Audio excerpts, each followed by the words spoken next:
غار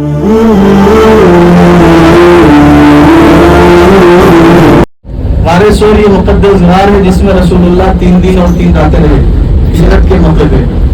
ہجرت ہوئی آپ کی 13 سال کے بعد. آپ کو اللہ تعالیٰ نے نبی بنایا, نبی نبوت کا تاج پہنایا. 13 سال آپ مکہ میں رہے, 13 سال لوگوں کی تکلیفیں آپ برداشت کرتے رہے, 13 سال لوگوں نے آپ کو ستایا اور 13 سال لوگوں نے آپ کو تڑپایا اور لوگوں نے آپ کے راستے میں کانٹے بچھائے اور رسول اللہ کے بدن پہ پتھر برسائے. 13 سال آپ تکلیف برداشت کرتے رہے. صحابہ بھی تکلیف برداشت کرتے رہے 13 سال تک. کئی صحابہ تو وہ تھے ان کو آگ کے انگاروں پہ لٹایا گیا. کتنے صحابہ وہ تھے جن کو مکہ میں گھسیٹا گیا. کتنے صحابہ وہ تھے جن کو زمین پہ لٹا کے ان کے سینے پہ پتھر کی بھاری چٹان رکھ دی جاتی تھی. بعض صحابہ وہ تھے جن کو چٹائی میں باندھ کے دھونی دے دی جاتی تھی, چٹائی کو آگ لگا دی جاتی تھی. کتنے صحابہ وہ تھے جن کو تکلیفیں دی گئی. ہم یہ عرض کر رہے تھے 3 سال تک حضور کا بائیکاٹ کیا گیا تھا. کتنے سال تک؟ 3 سال تک بائیکاٹ. کیا مطلب بائیکاٹ کا؟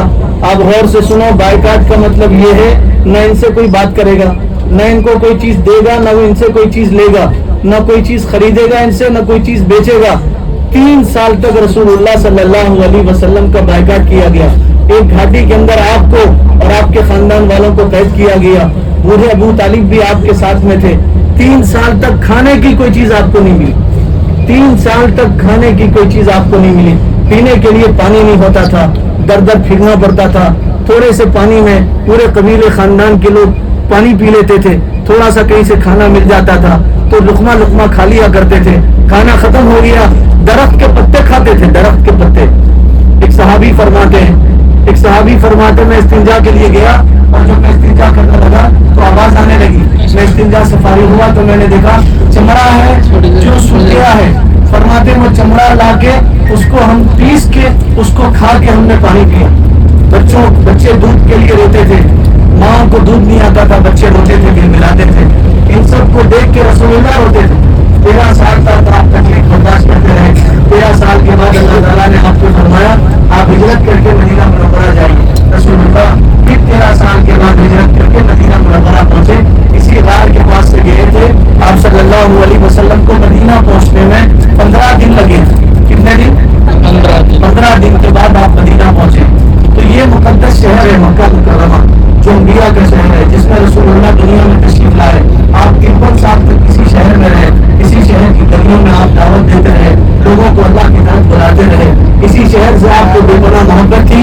اس شہر میں ایک کنواں ہے جس کو زمزم کہا جاتا ہے. زمزم کنواں ہے, زمزم کہا جاتا ہے, جس کو زمزم کہا جاتا ہے. زمزم کیسے نکلا تھا معلوم آپ کو؟ زمزم نکلا تھا حضرت اسماعیل کے پیر رگڑنے کی وجہ سے.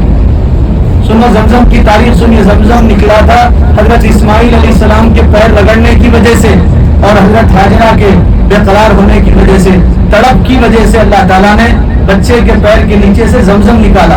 آج سے تقریباً 4,500 سال پہلے کا کنواں ہے. یہ 4,500 سال پہلے کا کنواں ہے. کنواں زیادہ گہرا نہیں ہے, 6-7 فٹ اس کی گہرائی ہے, اس سے زیادہ گہرا کنواں نہیں ہے. دنیا کی سب سے بڑی مشینیں 3 مشینیں اس کنویں میں لگائی گئی. یہ کنواں 4,500 سال سے بہ رہا, 4,500 سال سے پوری دنیا اس کا پانی پی رہی ہے. 4.5 حضرت اسماعیل علیہ السلام کے زمانے میں یہ کنواں جاری ہوا تھا.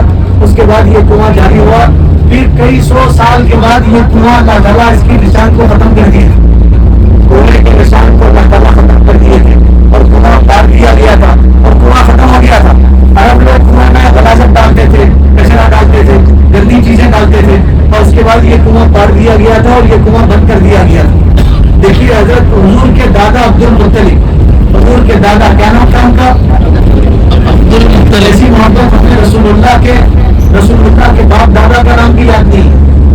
آدمی کو جس سے محبت ہوتی ہے اس کی ہر چیز سے محبت ہوتی ہے. حضور صلی اللہ علیہ وسلم کے دادا عبد المطلب, اللہ تعالیٰ زمزم کا کنواں ان سے کھدوانا چاہ رہے تھے اور نکلوانا چاہ رہے تھے, اور زمزم کا فیض ان کے ذریعے سے اللہ پھر جاری کرنا چاہ رہے تھے. عبد المطلب خانہ کعبہ کے متولی تھے. خانہ کعبہ کے پاس سوئے ہوئے تھے عبد المطلب. عبد المطلب نے ایک دن خواب دیکھا. خواب میں کسی کہنے والے نے کہا پھر برا اٹھو اور کنویں کو کھودو, نیکی کو کھودو. پریشان ہو گئے. دوسرے دن پھر خواب دیکھا اور خواب میں کسی کہنے والے نے کہا ایک پھر برا اٹھو اور نیکی کو کھودو. یہ حیران ہو گئے, پریشان ہو گئے, دن بھر پریشانی میں گزرا. تیسرے دن پھر کوئی خواب میں آیا اور اس نے یوں کہا ایک بار بیر زمزم, اٹھو اور زمزم کے کنویں کو کھودو. اب عبد المطلب پریشان ہوئے, زمزم کا کنواں کہاں ہے, ختم ہو گیا تھا اس کا نشان. زمزم کے کنویں کے نشانات سارے کے سارے ختم ہو گئے تھے. اب وہ کہاں کھودتے زمزم کا کنواں. پھر چوتھے دن خواب دیکھا اور خواب میں یہ دیکھا کہ کوا آیا, سفید کوا, اور چونچ مار رہا ہے. اور خواب میں یہ دیکھا کہ ایک سفید بچڑے کو لوگوں نے ذبح کیا ہے اور اس کا خون پھیل گیا ہے. اور پھر جب چوتھے دن اٹھے تو سمجھ گئے یہی زمزم کا کنواں ہے جہاں سفید کوا چونچ مارا. کوا کالا ہوتا, سفید نہیں ہوتا, لیکن اللہ کی طرف سے اشارہ تھا کہ یہاں زمزم کا کنواں ہے. عبد المطلب نے قسم کھایا. ان کے 10 بیٹے تھے عبد المطلب. حضور صلی اللہ علیہ وسلم کے 10 چاچا تھے. کتنے؟ 10 چاچا, 10 بیٹے تھے. کہا اگر زمزم کا کنواں مل گیا اور زمزم مل گیا تو میں اپنے ایک بیٹے کو اللہ کے نام پہ ذبح کروں گا. قسم کھا لیا میں اپنے ایک بیٹے کو اللہ کے نام پہ ذبح کروں گا. عبد المطلب کے بیٹے تھے, ان کا نام حارث تھا, بڑے بیٹے تھے. حارث کو ساتھ لے کے زمزم کھودنے لگے تو کافر لوگ آئے, مکہ کے لوگ مذاق اڑانے لگے. دیکھو یہ باپ بیٹے پاگل ہو گئے, ان کو زمزم یہاں ہے کیسے معلوم, اور زمزم کا کنواں یہاں کیسے پتا چلا. اور پھر مذاق اڑانے لگے, کہنے لگے تم تو غلط جگہ کوشش کر رہے ہو, یہاں سے زمزم کا کنواں نہیں نکلے گا. لیکن اللہ کو منظور تھا, بہت کھدائی کے بعد وہاں سے نیچے سے زمزم نکلا. اللہ تعالیٰ نے عبد المطلب کے ذریعے سے زمزم نکلوایا. یہ اصل میں حضور کی آمد کی اطلاع تھی اور یہ بتانا تھا کہ کائنات کے سردار اب دنیا میں تشریف لا رہے, اللہ کے حبیب دنیا میں تشریف لا رہے. عبد المطلب کے ذریعے سے زمزم نکلا تو عبد المطلب نے کہا میں اپنی قسم کو پورا کروں گا. عبد المطلب کے سب سے چھوٹے بیٹے تھے, ان کا نام عبداللہ تھا. عبد المطلب نے کہا قسم پورا کرنے کا وقت آ گیا. عبداللہ کو ساتھ لیا اور جانے لگے ذبح کرنے کے واسطے. پورا مکہ آیا اور مکہ کے لوگ عبداللہ کو بہت چاہتے تھے اور بہت محبت کرتے تھے. اور مکہ کے لوگ کہنے لگے عبد المطلب عبداللہ کو چھوڑ کے دوسرے کسی بیٹے کو ذبح کرو. لیکن عبد المطلب نے کہا نہیں, میں تو عبداللہ کو ذبح کروں گا, عبداللہ کو ذبح کروں گا, عبداللہ کے علاوہ دوسروں کو ذبح نہیں کروں گا, عبداللہ کو ذبح کروں. لوگ کہنے لگے عبداللہ کے علاوہ دوسروں کو ذبح کرو. یہ ہم کے دانی طرف دیکھیے, بعض لوگ بتاتے ہیں سدیس کا مقام ہے, ساری سدیس نہیں رہتے, دانی طرف جو مقام گزرا. اور ایک آگے ام القرآن میں بھی ان کا مقام ہے, ام القرآن یونیورسٹی میں, وہاں بھی وہ لوگ رہتے ہیں. سدیس جو حرم کے بڑے امام ہیں, اماموں کے امام, حرمین شریفین کے ذمہ دار ہے سدیس, قاری سدیس. اللہ تعالیٰ ان کو ان کی ماں کی دعا کی وجہ سے حرم کا امام بنایا. ماں کی بددعا کی وجہ سے, ماں کی بددعا کی وجہ سے. آپ پریشان ہوں گے ماں کی بددعا کی وجہ سے کیسے بنے. اس لیے حدیث میں ہے ماؤں کو باپ کو چاہیے غصے میں بچوں کو بددعا مت دیں, غصے میں بچوں کو دعا دے دیں. سدیس بہت شریر تھے. شریر ہونا الگ چیز ہے, خبیث ہونا الگ چیز ہے. آدمی شریر ہونا چاہیے, خبیث نہیں ہونا چاہیے. حارث سدیس بہت زیادہ شریر تھے. جو بچے شریر ہوتے ہیں وہ ذہین ہوتے ہیں اور وہی بچے پڑھتے ہیں. اگر ان کو صحیح سے ٹرک مل گئی, راستہ مل گیا, وے مل گیا, طریقہ مل گیا تو بچے آگے نکل جاتے ہیں. حارث سدیس بہت شریر تھے. ایک مرتبہ ان کے گھر مہمان آئے اور ماں میٹھا بنا کے رکھی اور یہ ماں سے میٹھا مانگنے لگے.